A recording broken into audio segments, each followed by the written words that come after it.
Just a couple of guys, a couple of microphones, and a heck of a lot of know. It's Football on the Know with Jim and Joe.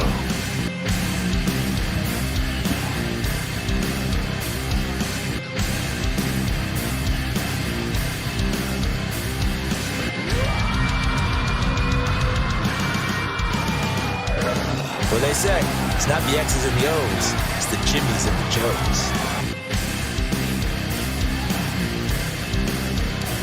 All right, what's going on, everybody? Welcome to another episode of Football on the Know. I am Jim McPhee, alongside of me is Mr. Joe DeCapita. What's going on, Know-It-Alls? Welcome back for another edition of Football on the Know Show. Woo. Live on location once again at the great restaurant 605. Absolutely. Yeah, it is located 605 New Scotland Avenue in Albany, New York. This is the place to be right now, Jim. That's right, it is. It's happening. It's always awesome here at 605. And Giants, the home of the New York Giants here. You know, the Giants fans own the bar, and somehow we were talking about it over the break, but somehow they hired a bartender back there that is a Dallas Cowboys fan. So how does this happen? I know you shouldn't discriminate. You know, I get it. No discrimination of who might be working This here. is a bar for all teams. However, you know, being Giant owned, I just don't know how you let this happen. Yeah, right. That's got to be in like your resume or something like that, right? Or what in the interviewing process, right? Yes, exactly. Where's the questionnaire for that? Yeah, absolutely. Yeah, but we're having a good time right now. It's about to heat up in a little bit when the Giants game starts in a little bit, but we're getting primed up, Joe. It's a lot of fun. We got you can see the box right over here. We're doing another giveaway. Come on down to 605 New Scotland Avenue, right? And do it 605 New Scotland Avenue here in Albany. We are giving away an autographed football by Dion Lewis, who's actually behind the bar right now. Here we can go to the live cam right now. There he is, right there behind the bar, there in the white T-shirt. Yep, walking around there too. There he is. He signed an autographed New York Giants autograph ball. He does it all. It's here. He hangs out here frequently. So if you ever want to even come out and hang out and talk with him, he's here hanging out. Super Bowl champion, you know, and then he retires and he comes and now he's bartending. Yeah, you know, he is. That's amazing. He's jumping all over. He's on the other side of the bar. Now he's on this side of the bar here. So it's awesome. Thanks so much for joining us here. If you guys got any questions, let us know. In the comments down there. We've already got a comment here. Cody Raptor's in the house with us tonight. What's going on, Cody? Welcome to the show. He's saying he's running late, but him and Zach are going to be here soon. So we have some know-it-alls that are going to actually head out down here. So know-it-alls, if you haven't yet, head your asses down here. Check it out. I know the Giants game hasn't started yet, so that's cool. Come on down. We'll watch the Giants game together. It's going to be a lot of fun. Listen, great food here. I mean, it's amazing. Great food. They got beer specials going on right now. Got to get down here. $4 Miller Lights, I believe, right? $4 Miller Lights. And then, listen, like we said before, we ate here last time we were here and we went live. The food was absolutely amazing. It was just like, you can't describe it in words. That's how good it was. So, listen, if you're up for some football, some great football, talk with us. Drinks and food. Come right here, right now. If you don't got nothing going on, we know some people do. But if you do and you're free and you're looking for something to do, head on down right here, 605 New Scotland Avenue. Come meet with us, talk with us, enjoy some great food and football. That's what it's all about. Get down here. Yeah, absolutely. So, all right, let's get into it, Joe. We're here for the New York Giants versus the Seattle Seahawks. I think this is going to be a knockout, drag-out game. We've seen these two teams have kind of been surprises for people this year. I mean, the Giants absolutely, because I thought they were just going to, again, they're rebuilding. They got rid of, shedded a lot of talent to try and shed some of that money. We've had the injury bug all season long, and then even in the offseason, it started off that early. But a mixture of all that stuff. But somehow, with this team that was counted out from the beginning, has been able to muster up some wins here. Yeah, I mean, and this is the craziest thing is, in the offseason, we talked about every single team. We went through them all and all that. We got to the Giants.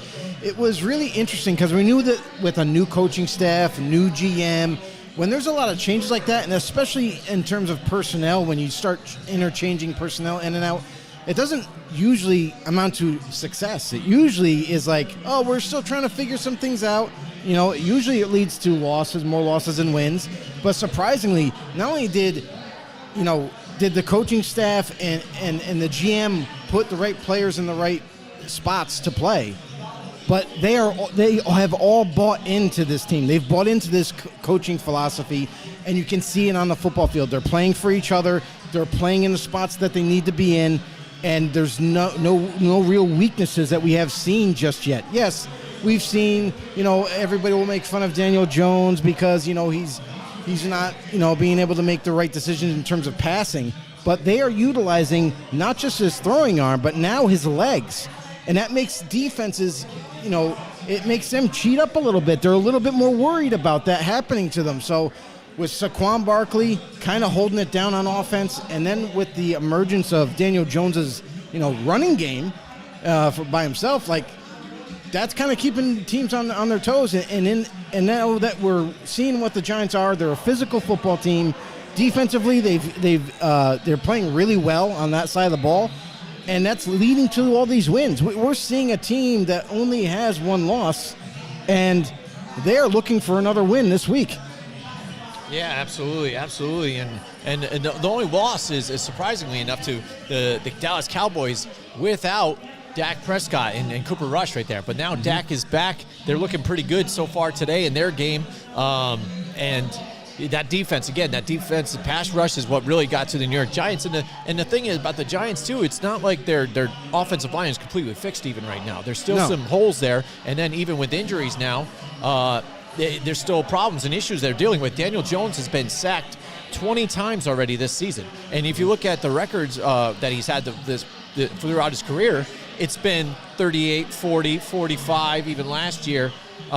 Before that year it was 45, but last year he got injured out early, but it was already at 20 last year when he played 11 games. We're at 7 games, and he's already been sacked 20 times. Isn't that insane? That line is still bad, but I think the ability for him to run and the design run plays has been able to kind of make up for that a little bit. Cheating.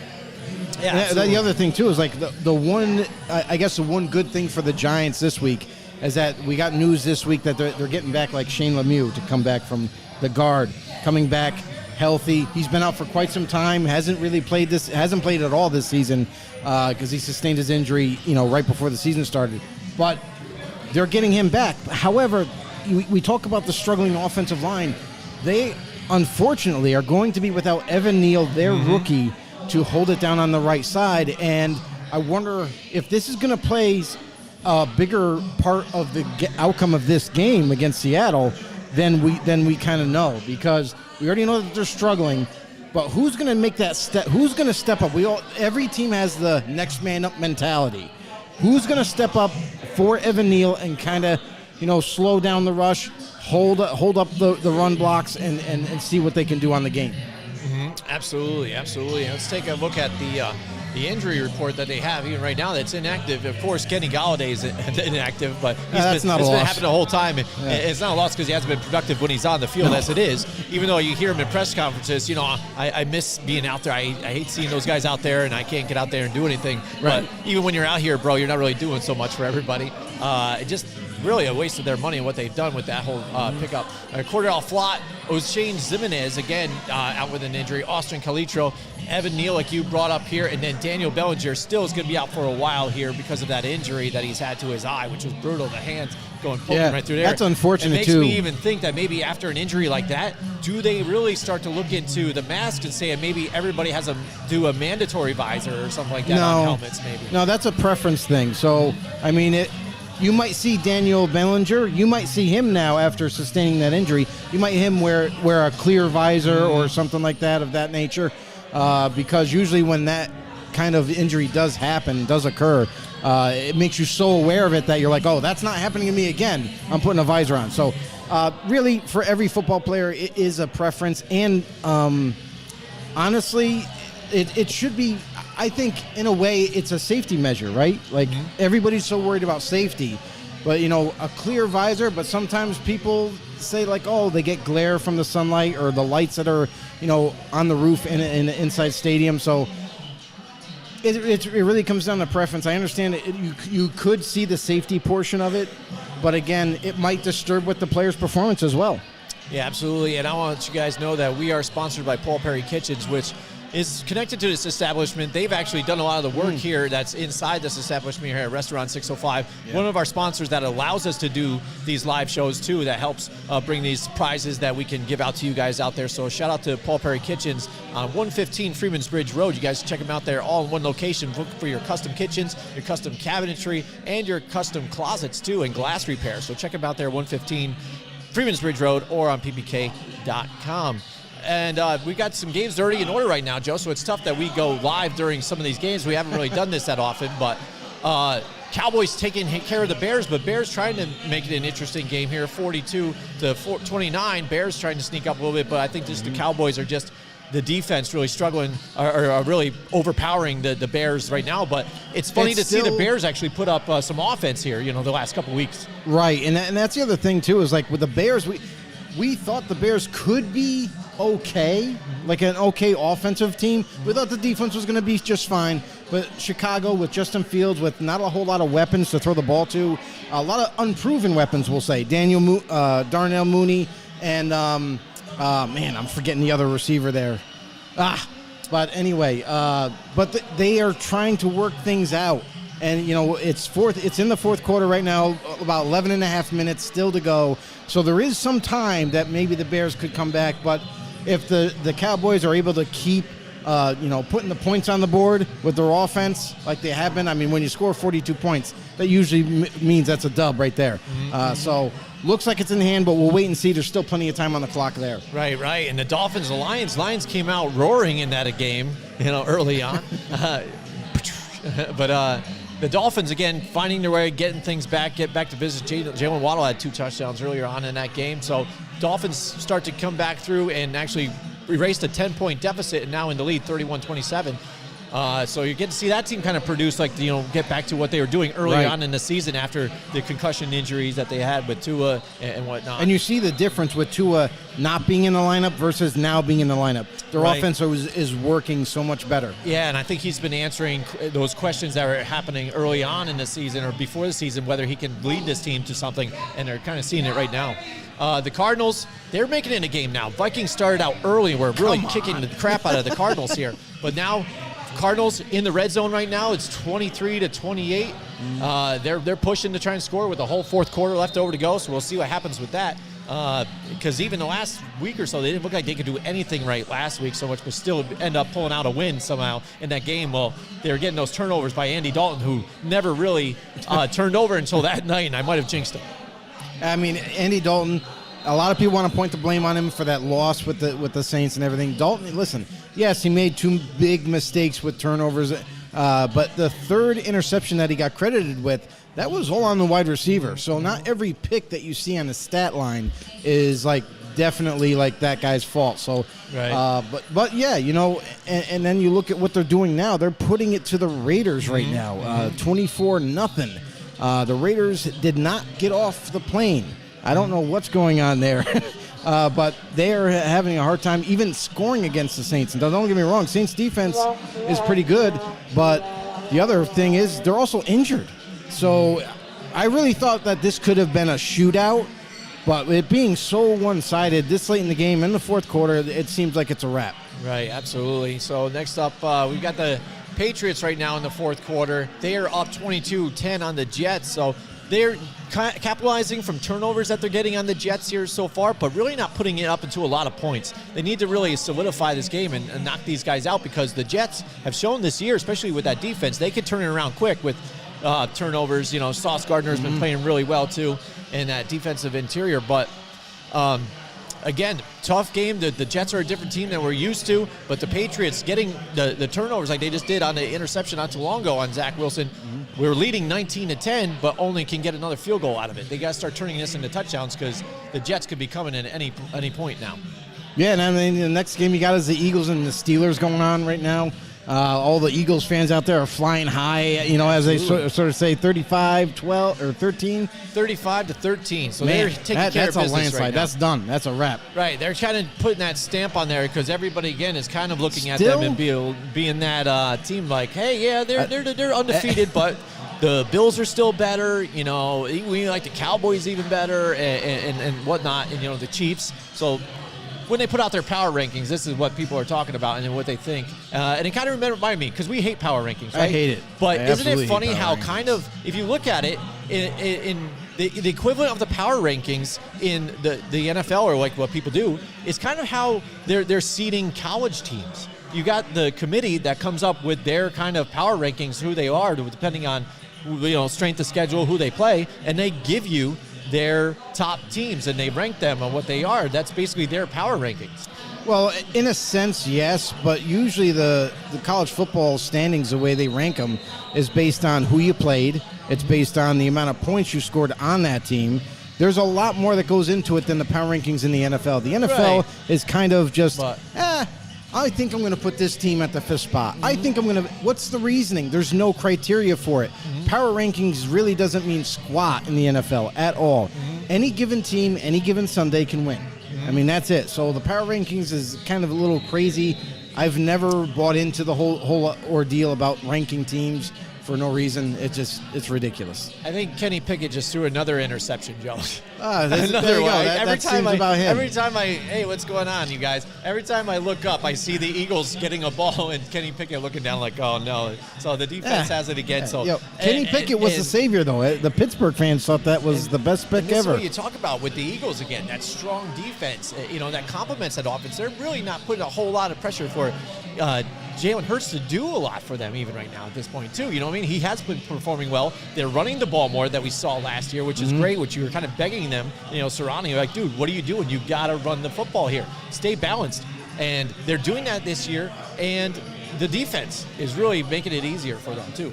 That's the thing too, is TJ Watt is active today for the Steelers, and it doesn't seem like that's making much of a difference either. So got to wonder, maybe he's still got to work out the kinks coming off an injury or what have you.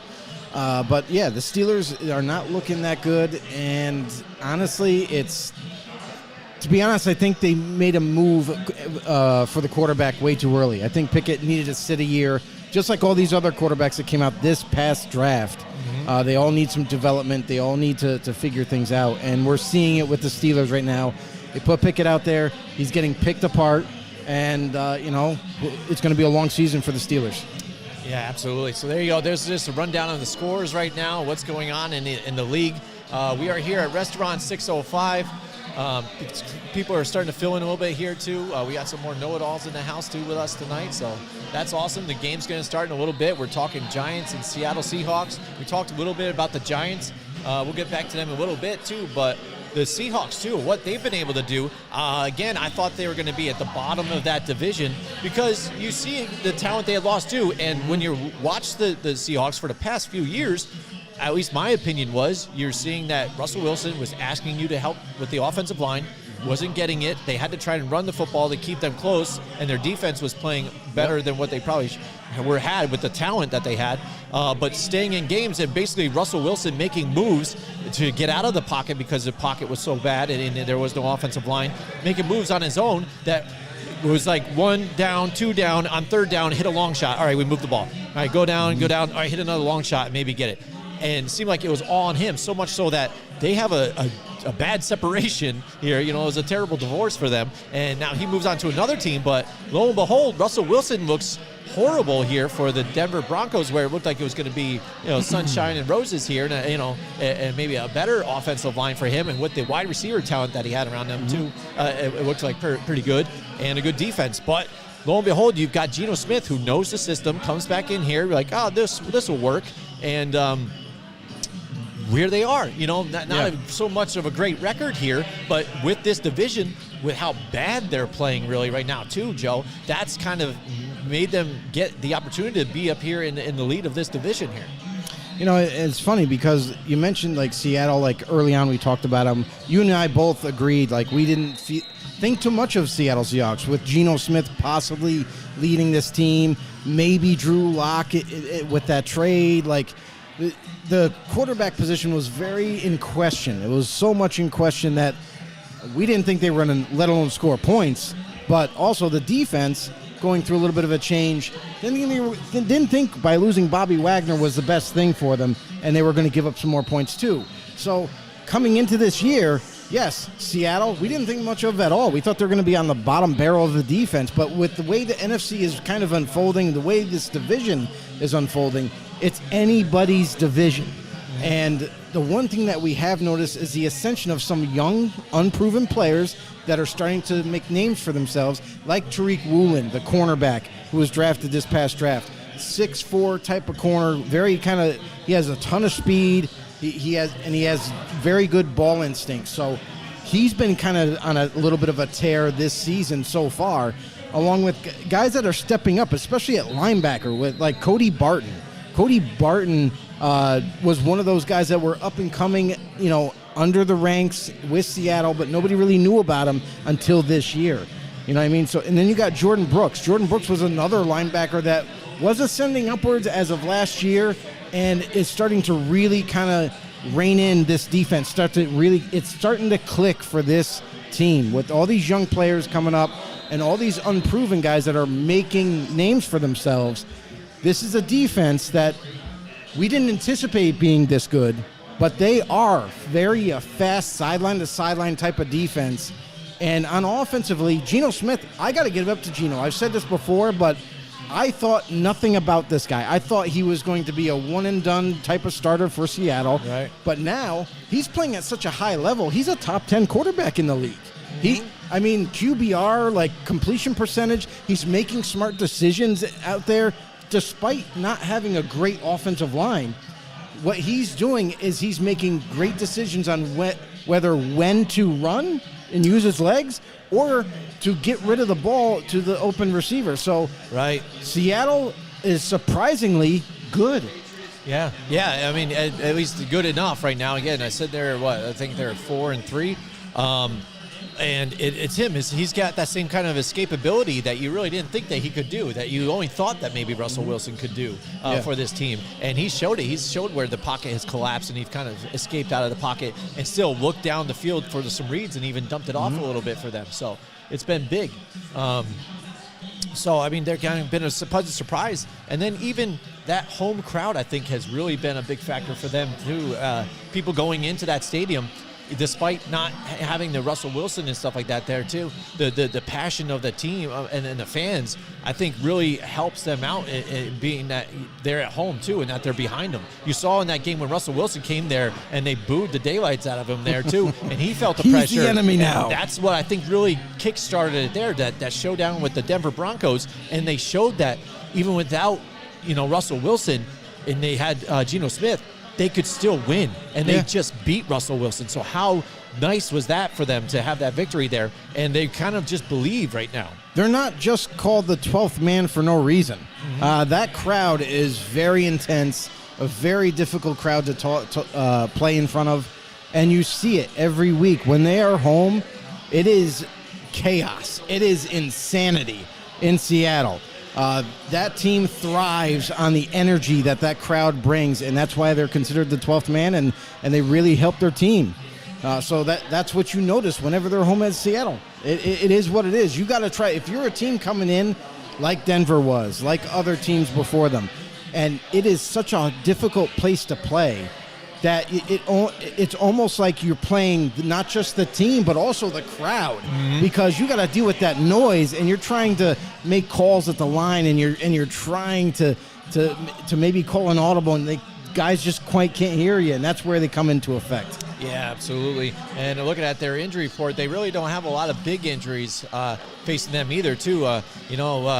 DK Metcalf got banged up a little bit last week, but he looks like he's good to play too. Him and Lockett. Yeah, and that looks really good for them too. I mean, how nice is them? You talk about quarterbacks that need like some weapons to help them go through. Geno Smith, this is probably the best two wide receivers he's ever had probably to throw to. When you think of those times at the Jets and even when that little stint with the Giants that he had too, I mean, they didn't have any elite wide receivers like what you got here out of DK Metcalf and Tyler Lockett here. Yeah, I mean, that's the thing is DK. You have DK, you have Tyler Lockett, both great receivers, but you also have a guy that kind of popped out of nowhere last week is Marquise Goodwin.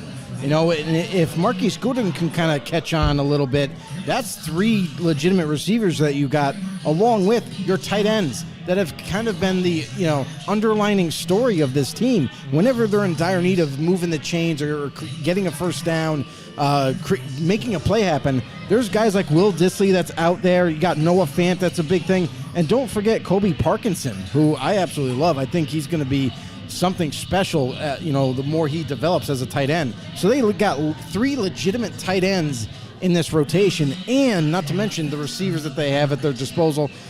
That's what makes this team difficult, is Geno Smith is not only playing really good football as a quarterback, but also with these weapons, it's hard not to put points on.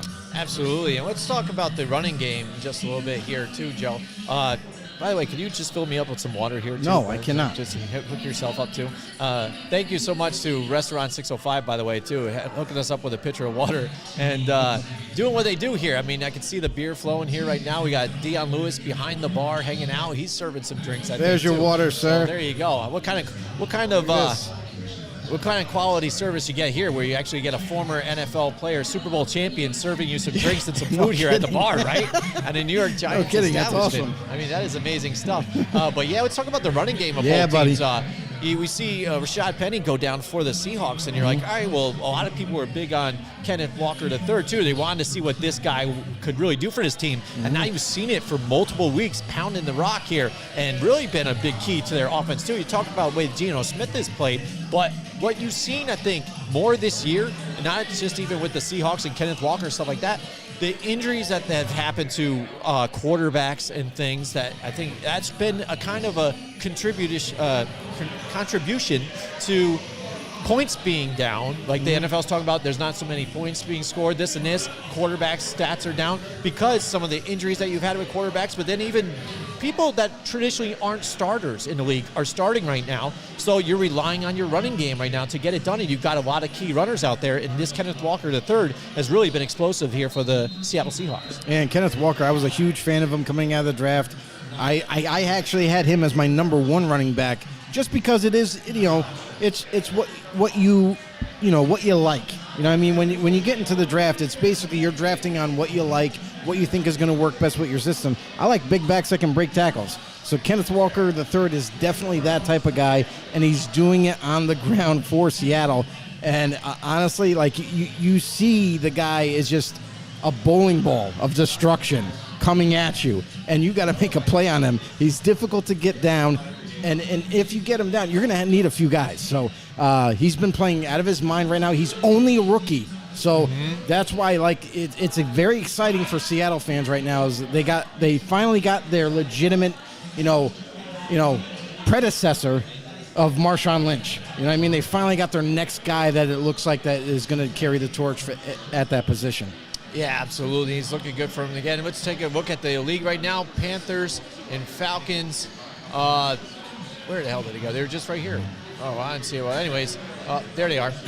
Panthers and Falcons. We weren't getting scores on them before, but that's a tight matchup. I had the Falcons in that one, with the Panthers really showing up. They surprised everybody when they took down the Tampa Bay Buccaneers last week. Right. And with P.J. Walker, again, your guy, again, a fill-in like I'm talking about, a team almost like what with the Giants or in some of these other teams, they're like, all right, well, these guys are rebuilding. Right.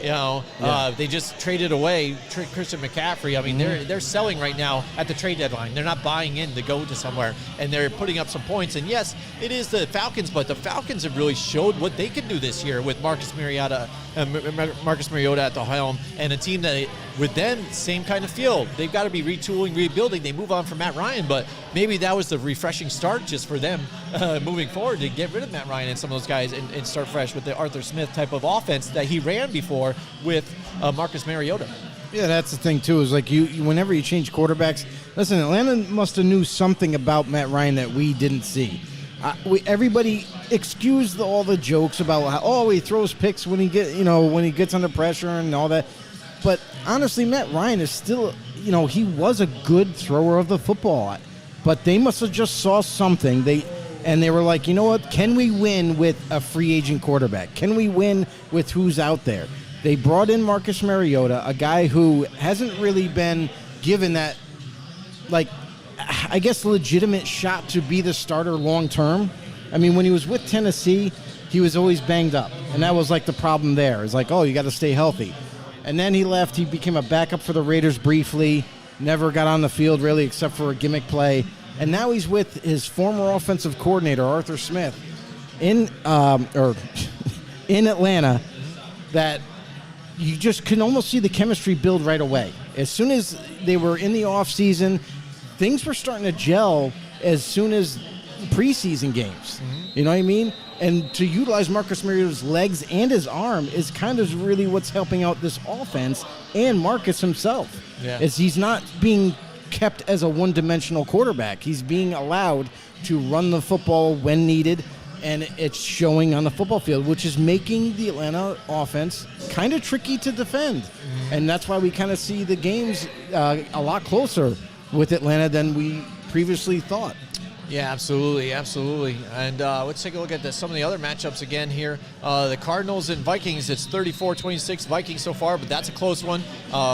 On the TV now here, they had the Jets again, watching over New York football, the Jets and the Patriots, and this is what I was telling you about, Joe. Patriots getting the turnovers, but able to score only field goals on those now. The Jets just drive it down and score it. And now they're only down 22-17 here. Here we go. One score now. Getting later on, just under 2 minutes in the game here. So, do they go for the onside kick here? I mean, I haven't seen if they did that or not. I know they kicked the extra point. Right now they're waiting to do the kickoff or whatever. Oh, looks like the Patriots might have got it though right now. So it looks like they're just gonna maybe end it unless they have enough timeouts. I haven't seen how many timeouts they have, but this is what I mean. They kept it close enough, and now the Jets were right there to try and make a run out of this one. So that's your scores right now that we've seen so far. Cowboys still handling the Bears by 20 points here, and there's 4 minutes left of that. I don't see anything changing with that one. So that's what we got here. But we are here for the New York Giants and the Seattle Seahawks here. We are at Restaurant 605. Here we go. Let's take a look at the crowd here. There's Deion Lewis right there behind the bar right now. We are giving a autographed football here. It's a New York football, Giants football here, autographed by Deion himself at halftime. So come on down, put your name in the box here, and also scan the code here, the QR code, to subscribe. If you guys are already subscribed to our channel, though, you're already in. You just have to show up here. You have to be here, present to win, and you can win that football here. We're going to give away at halftime of the New York Giants and the Seattle Seahawks game. We talked about the running game of the Seahawks, Joe, and kind of dived into some other stuff. How about the running game of the Giants now, too? Again, that offensive line's been banged up. You have guys here and there. There's still holes. They're still allowing pressure here to Daniel Jones to get him to get sacked. But when it comes to running, they've been really pounding the rock here and giving some good blocks here for Saquon Barkley, and he's looked like the Barkley of the first 2 seasons that we saw here within the moves, but also a difference, not even kind of like we saw last year a little bit when he was out there early on, kind of being too patient and kind of looking for the right move instead of saying, hey, I'm going to kind of drive this thing forward and still got to get some yards either way, and being more just decisive this year, and I think it's paying off for him. You got to remember, too, his injury was fresh in his mind. So, yeah, you could definitely see him being a little cautious, going into the line or going through a hole. I mean, that's kind of where you see that tentativeness from him last year. But, like, this year, 100% healthy. He works out like crazy. He's a workout warrior in the gym, and he was determined to get back to where he once was. So we see him right now staying healthy, being the workhorse that he is. I mean, a guy that can do everything that you need a back to do, he's doing. Despite what, maybe injuries that the Giants are going to have to try to sustain up front, he's still going to be the same guy. So that's something that's encouraging, and that's something that the Giants, especially this week, is going to really have to hone in on, is they're going to have to utilize Saquon Barkley. Listen, the Seattle Seahawks game plan is this simple because they want to make the Giants one-dimensional. They want to try to stop Saquon Barkley as much as they can and make Daniel Jones have to win the game, make Daniel Jones have to score the points. So that's definitely going to be the game plan. Now, what the Giants should really do is kind of use Saquon Barkley as a decoy, at times. Yeah, he's still going to be heavily involved, but maybe get him out in the open and just throw the ball to him. You know what I mean? On swing pass or, something like that. We'll see in this game how they're going to attack the Seattle defense because we know that they're hurting severely on the O-line. Yeah, absolutely. And we've seen, even though despite not having Evan Neal, he's been a little giving up some of those pressures too. We saw it majorly in the Cowboys game, but he's kind of been a weakness for them at one point too. So some of these guys that are filling in, sometimes they look even a little better. I mean, Bredesen looked really horrible when he was out there too. So when he had his backup come in there, he actually looked a little more refreshing and it looked better for the Giants here. On the defensive side of the ball, they've been really probably the bread and butter here and the best part of this team. Like we like what the offense has been able to do, and Saquon's been able to crunch out some yards. Daniel Jones being effective, but also the defense really making a stand and making some moves in some of these games, especially last week when we saw them when they played the Jacksonville Jaguars. That really game should have already been locked up if it wasn't for issues with Saquon just not going out of bounds, like bonehead moves. But still, when it mattered and it came down to them, still playing their game that they do, but then when it came down to it, down to the goal line, again, they keep it and hold the line. Moreau was a good pressure guy for them, too, to really stop the receiver from going in the end zone, and then the rest gang tackled him there to finish off the game. It got hairy, but in those moments, that defense has really been stepping up and making plays for them. And the defense has been listening to coaching. That's what you see. Most of the time when you make a change like that with defensive philosophy or a new coaching staff, terminology is different. The plays are called differently. Like, you have to be in certain spots differently. And what they've done a kind of like a tremendous job is not only have they kind of nailed down this defense in a sense, they're still learning, but it looks so impressive on how on the same page they all are, that they're in the spots that they need to be. The coaches are making the right calls on the defense. The defensive players are executing the right way. And that's why you're seeing this defense be so good on the football field. It's the secondary, which honestly they had some holes last year that were kind of, that were brought to the table that we could see. That's why teams were passing on them, but they couldn't run on them. Now it seems like they're putting it all together where it's very tough to pass on them. It's hard to run on them. It's like they got everything put together. And just like you saw that Jaguar game where they tried to come back on them. And the Giants played goal line. Basically, the secondary just played in the flats on that goal line, and they weren't going to let you penetrate that threshold there. So they did a great job. 3 guys were in on that play. Yeah. And they made sure that he could not cross the plane of the goal line. So this is all very good news for the defense, for this Giants team, and the players have all bought in, and you're seeing that every single week.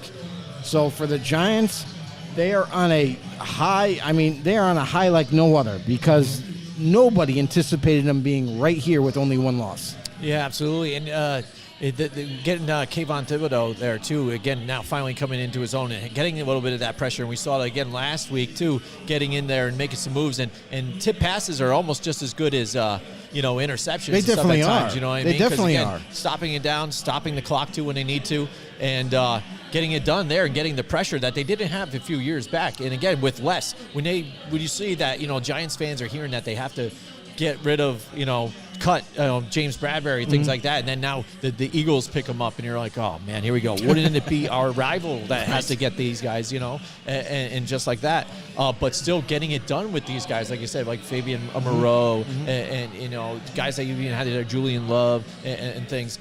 Xavier McKinney, again, back-to-back seasons where he's looked absolutely amazing for this team, and Adoree Jackson staying healthy and making some good plays, too, in that man coverage, too. So, altogether, I like what they're doing here on defense. Wink Martindale's got it done. I like the aggressiveness that he does. Play your game throughout the whole game. Don't just switch up and go prevent, when you might even have a lead. Keep playing aggressive. Yeah, and the fact that you were down, to the Baltimore Ravens by 10, and you just did not give up, and you played your game, and you're able to get those turnovers and come back into that and win. That's a lot bigger and better than what we've seen out of the last couple of years here under Pat Shurmur and under Joe whatchamacallit, I can't even remember his name right now. See, I forgot about him already. It's amazing, Joe. Joe Judge.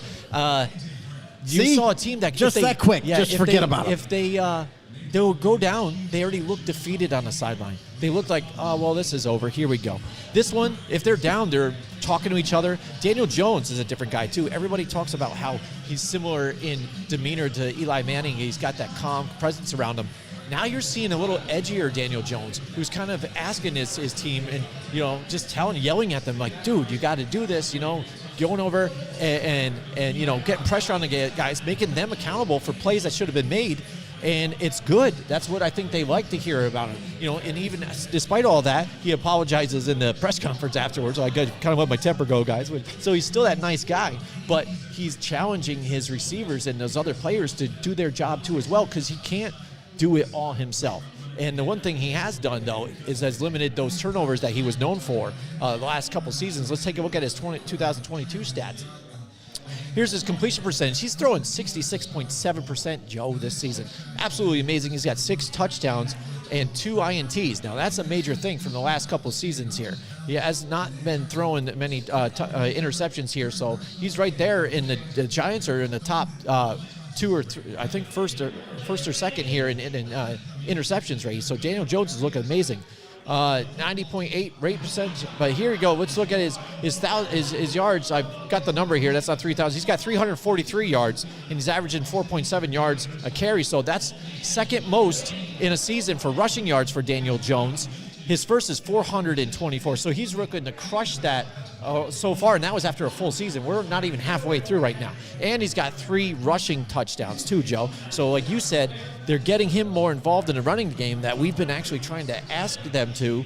We saw, they tried to do a little bit experiment with it last year with Jason Garrett and Joe Judge, but kind of pounded it too much to him and to so much effect that he got injured, got that neck injury right there on the goal line. So maybe hurt his career, you would think it might, but stayed healthy throughout the offseason, got through it, and now you're seeing a whole different Daniel Jones here. And the ability to have Saquon Barkley run the way he has been a great decoy, like you said, even on the other hand, for Daniel Jones to be able to look it off and take off running on the opposite side.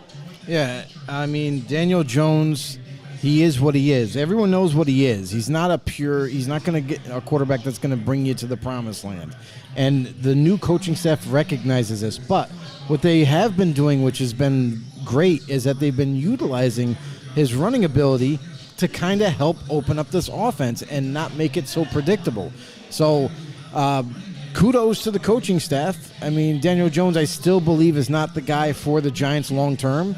And I think right now it's kind of like this is what the coaching staff is doing. Like, hey, we're going to work with what we got. And this is what we have. This is what we're going to do.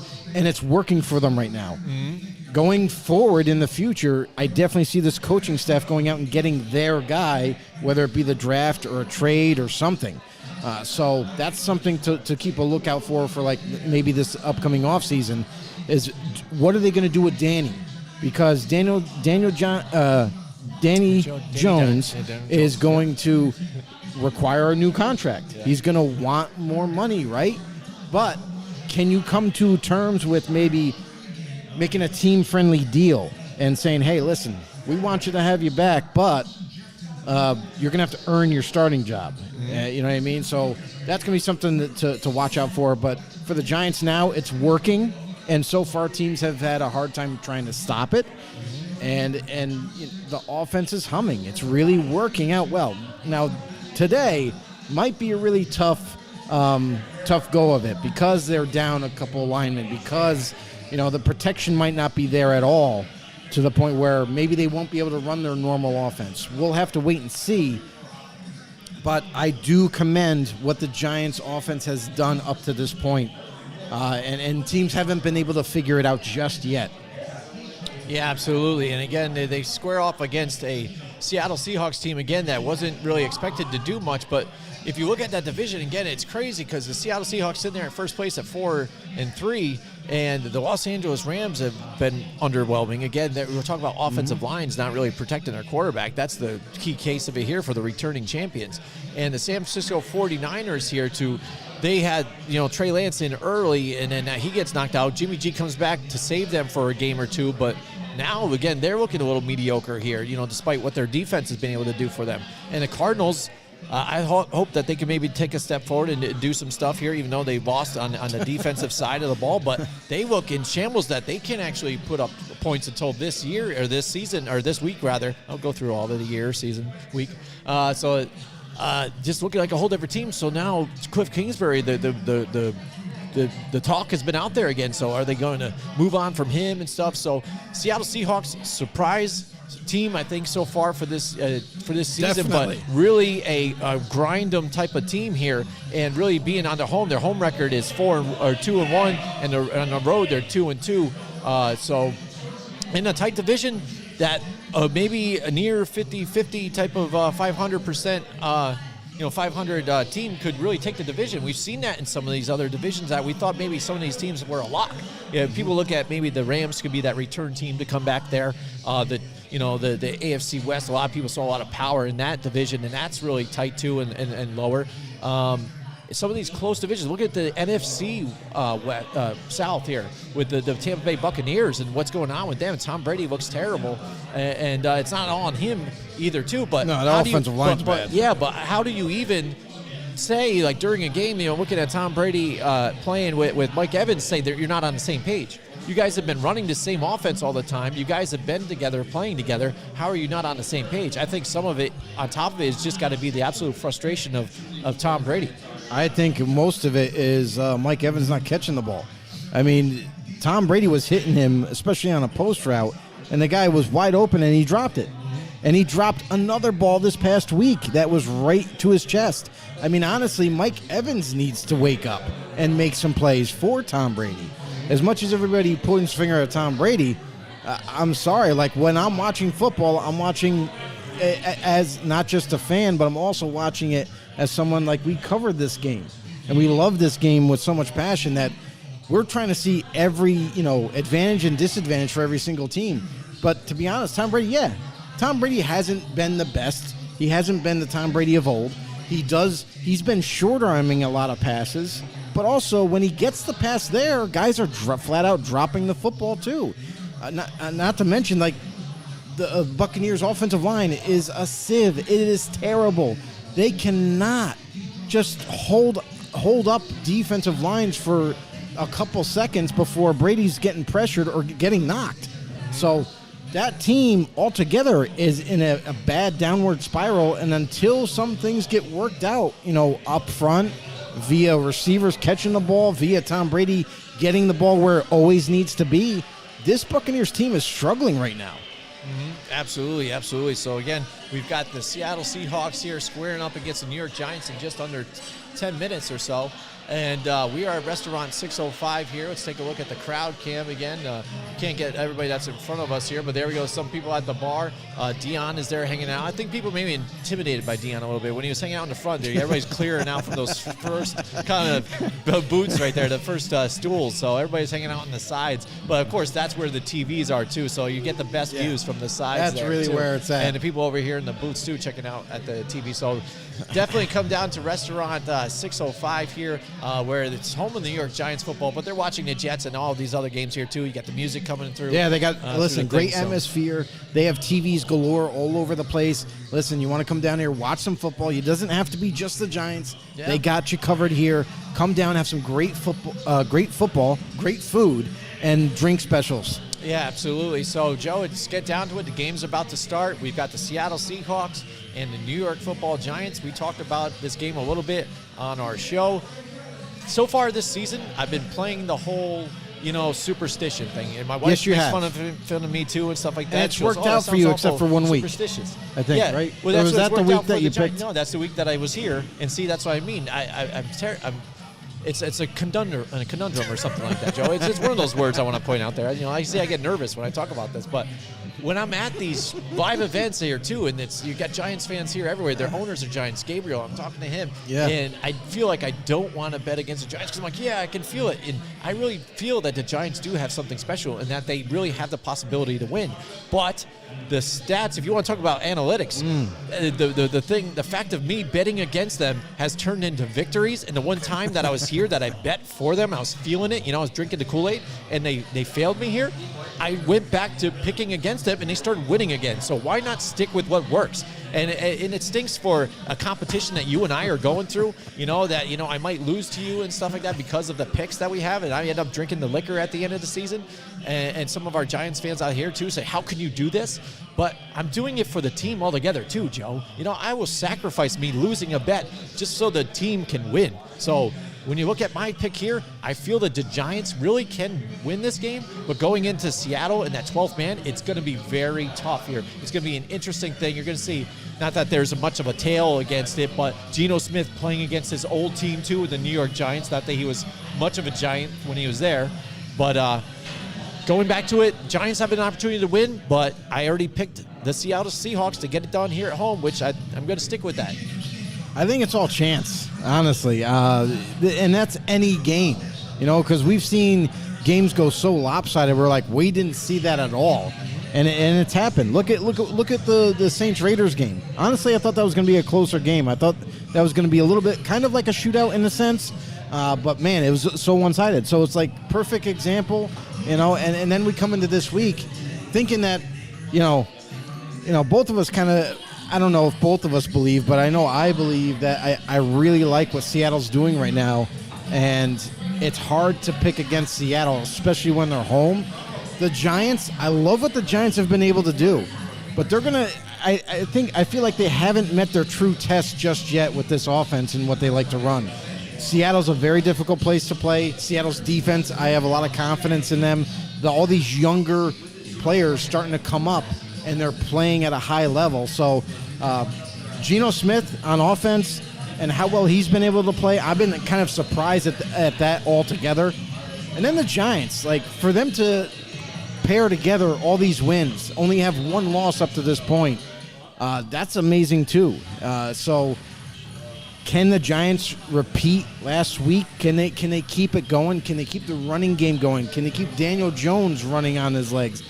But the only other thing, too, that I will draw caution to is that are you going to be able to sustain Daniel Jones' running ability all season long? Because he is going to take hits. Like you mentioned, he did have a rough neck injury before. It can happen again, and then he might be done. You know what I mean? And that might derail your team. But we'll wait and see if that ever happens. But this is going to be a good game. I feel like this is going to be a very defensive game. I don't think this is going to be a high-scoring affair on either side. Mm-hmm. So I think it's going to be a low-scoring game. It's going to be mostly defense. But I too, because Seattle's playing home, I have Seattle winning the game. Absolutely, yeah. So, I mean, that's what we're going with, too. And the one thing I will say even about when we talked about running game, too, just to put it like all together, the Giants' first couple of weeks, they really were kind of stopping the run. They stopped guys like Derrick Henry. They stopped Christian McCaffrey. Mm-hmm. Most recently, though, they've really been giving up a lot of yardage in the running game to the opposite team. So when you see a guy like Kenneth Walker III here on the opposite side, you might see the tale of two different running backs, and it might be a full-out just running attack from both sides here, and that will be interesting to see if the Giants can stop Kenneth Walker III and put a little more pressure on Geno Smith and kind of bring him back to the old, pressure him and get him to make mistakes here. Yeah, and that's the other we talked about the offensive lines, how both of them are not really that good, but the Giants, they're more banged up coming into this week's game, but I want to see just exactly what can both defensive lines do today. Mm-hmm. Will the Seattle Seahawks put pressure on Danny Jones? Will they be able to stop the run with Saquon Barkley? Will the Giants D-line with Kayvon Thibodeau, I'd like to see him get more involved in the sack category. I know he creates pressure. I know he's batted balls down, but I want to see him as a rookie to do more that way. Can Dexter Lawrence take his game to the next level against this? Both offensive lines are there. Both D-lines got to be licking their chops right now to go after each other's team. So this is going to be awesome. It's going to be a brawl in Seattle, and can't wait to see where it ends up. Absolutely, absolutely. So there you go. We've got our picks for it. The game's about to get started in just a minute or so. So thank you so much, everybody, for joining us. We really real quick, appreciate we got to do one last time. Yes. Listen, if you're not doing anything, get your asses down here. Restaurant 605. That's 605 New Scotland Avenue in Albany, New York. Listen, come down here. It's going to be a great time. Listen, you can hang out with us. We'll talk some football. Yeah. Hang out with our boy Dion Lewis. Yep. Listen, he's slinging drinks right now. He's playing bartender. He's chilling. Make sure you get down here. Listen, we're doing a giveaway at halftime for the Giants game. Like autographed football by none other than Dion Lewis. Get down here. Restaurant 605. Great food, beer specials galore. Yeah, absolutely. All right, so that's it for us. And enjoy the game. Get down here, hang out with us, and we'll see you guys next time for the next one. Join us next week from 8 till 10 Wednesday nights for more Football on the Know with Jim and Joe.